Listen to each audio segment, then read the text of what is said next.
All righty, thank you, you rambunctious little bambinos. JD here, your 6'3" ATM of Informacion, loaded up, ready to be accessed. The PIN 800-876-4123. Your aggregator-in-chief, scouring the world for the thrill of victory and the agony of defeat. Can I drop that Jim McKay whole sports tie in there from ABC Wire World of Sports now that the Olympics are over? I guess that's pretty much run its course. So sorry. We won't do it again. Until we do, then it'll be in Friday's Flubs of the Week. Marcella working a dial. Charles, Orange Jumpsuit Charles from Days Gone By is producing the program for us today, while Brad is off on his week-and-a-half-long Hawaiian vacation, and I have been losing sleep scheming as to how it is I can mess with him while he's on vacation. I'm not sure how, I'm not sure when, I'm not sure what exactly it is I'm going to do, but something will pop up in Maui to let him know that we're all thinking about him. Good to have you on board, Chuck. Always appreciate your efforts on helping to produce the program.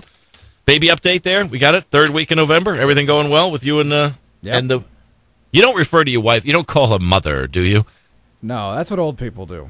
Where did that come from? Can anybody help me out with that? Because I remember distinctly some, as you point out, seasoned citizens that would refer to their wives as mother. They'd go, Mother, I think we should go now. Or, Mother, it's time for us to leave. Mother, what do you think? And I'm like going, who's he talking to? He's talking to his wife. Where'd that whole mother thing come from? It's kind of weird to me. Anyway, 800-876-4123 is the number where you can help with our therapy here on the program. Emails at the website, jerrydoyle.com. Poll question up there for you today. Obesity is now estimated to cost more in healthcare cost, $127 billion. Than smoking does, which is $97 billion. Now, like smoking, should the government mandate graphic warning labels on food?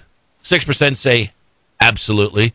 Nobody says absolutely not. 17% say no for both smoking and eating, and 78% say, how about this idea? How about graphic warning labels for government? We'll take your answer there at the website or here at 800-876-4123.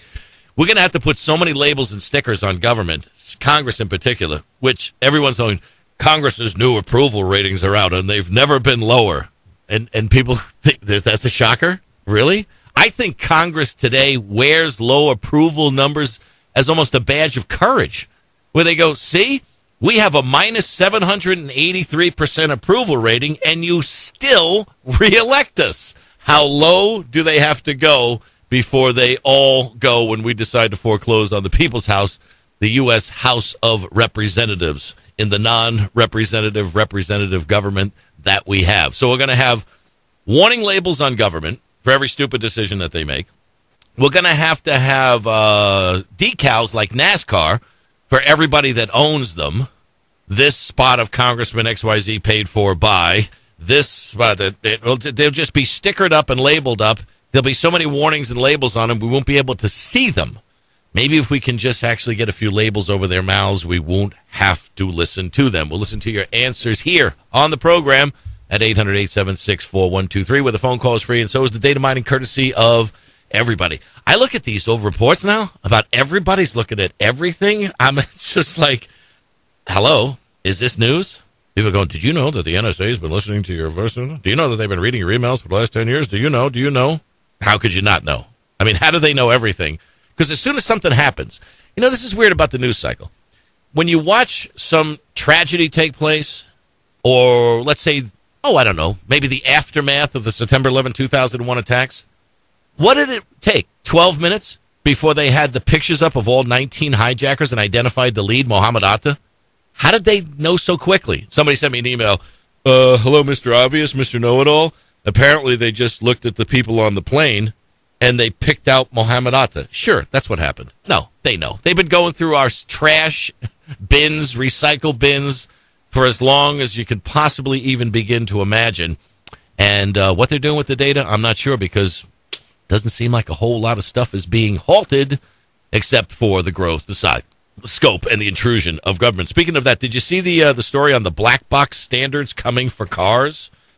Apparently now, black boxes that record information is going to take effect September 1st. New standards for the devices will not be delayed by a year, which is what the auto manufacturers wanted.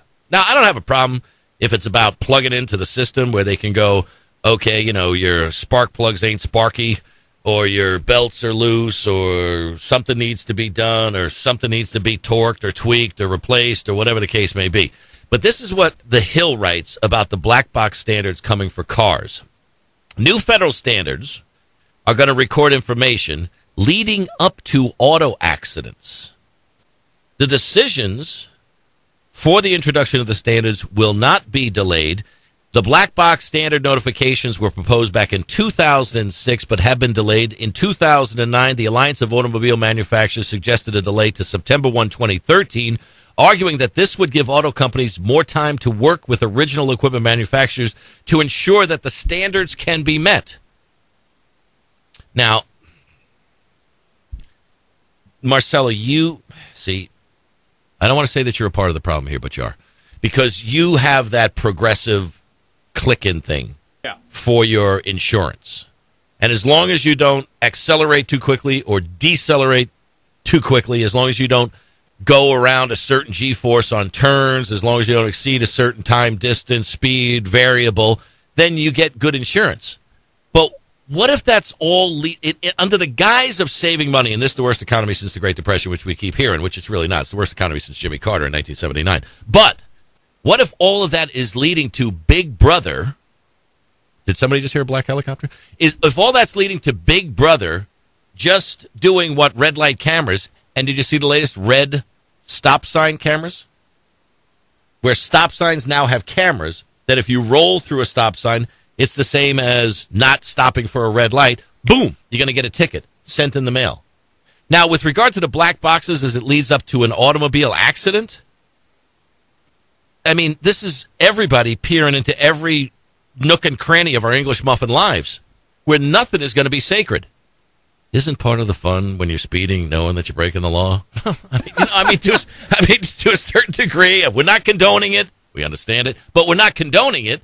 But it's kind of like, hey, it says 65, but I'm doing 71. And then you have that little game with yourself where you go, well, I've heard they'll give you 7 miles an hour on the 15 North, somewhere between Baker and Las Vegas, because they don't really want to offend the people coming to Las Vegas who are going to be gambling and eating and drinking and spending money in all of our fine establishments here. So I've heard that they'll give you 72. And you go from 71 to 72, and you're like, hee, hee, hee, look at me, Bonnie and Clyde, zipping up the 15 North. Well, under the standards that these black boxes are going to be working under, installed in every new car in America, as soon as you go over 65, boom, you're going to get a ticket. Is that? I don't want that. I would rather play a little cat and mouse with the police officers, and I'm going to try and figure out, are you giving me 68? Are you giving me 70? Are you giving 71? Are you giving me 72? Look at the truckers. Watch what they do. You'll pretty get a good indication of what's safe and what's not, because they drive a lot and they know what's up and what's not. But this is, again, Big Brother, black box standard coming for cars. So it's going to be the same thing with your refrigerator. You open up the door. I'm sorry, Jerry. You've opened the door 7 times already today. What is it that you could possibly want in there? Oh, I don't know. Maybe an ice pack for my hand because I have to keep writing checks out for the tickets that I keep getting for living my life, courtesy of Uncle Slam. I understand how technology can be your friend, but I also understand how it can be a little bit creepy when it starts to look at government looking at every aspect of our lives, and the same's not happening on the reciprocal side of that. We got Wall Street banker gangsters getting away with crimes out the wazoo. I have a hit list of Wall Street fines that Wall Street says are just fine. Just this morning, I went through 5 settlements in the last 6 months that total almost $3 billion. And Wall Street, there go the champagne bottles. They don't care. It's a cost of doing business for them. They don't care. But you and I, every nook and cranny of our lives is being examined. It's being looked at. It's being analyzed. It's being data mined. And they're finding every possible way they can just dig further and further into our lives to make sure that we comply, while Bonnie and Clyde are running wild on Wall Street and Capitol Hill. Maybe we should put black box standards in government, because you would have to think that if it's so important that they know whether we're doing 67 or 65, I would have to think that long before we got to $16 trillion in deficit and unfunded liabilities to the tune of $100 trillion, maybe somebody on Capitol Hill would have got at least a warning, if not issued a violation of standards and practices that are bankrupting the country. I'm just saying. But that's just me. Lots to get to on the program today. We got Obama's illegal alien voter dream team, 1.7 million illegals that are going to get identification that could possibly see them end up voting in November. We've got the credit card mafia. We've got the oil, gas, and coal $7 trillion hat trick. We've got the graphic labeling for food and cigarettes. And is your life now measured in egg yolk years? That's no yolk, folks. Wall Street fines are just fine. 2012 presidential capitalism socialism scorecard. The kids of The kids of Instagram. I had a little hiccup there while I was doing that portion of the program. And we've also got Sarah Palin. Is she actually working as a Democrat operative? Because she had some interesting things to say last night on Fox News about what Obama should do to win in 2012. Lots to get to on the program today. Tom Fitton from Judicial Watch at the bottom of this hour. Your calls, your emails. I'm Jerry Doyle. Stick with me. This is the Jerry Doyle Show.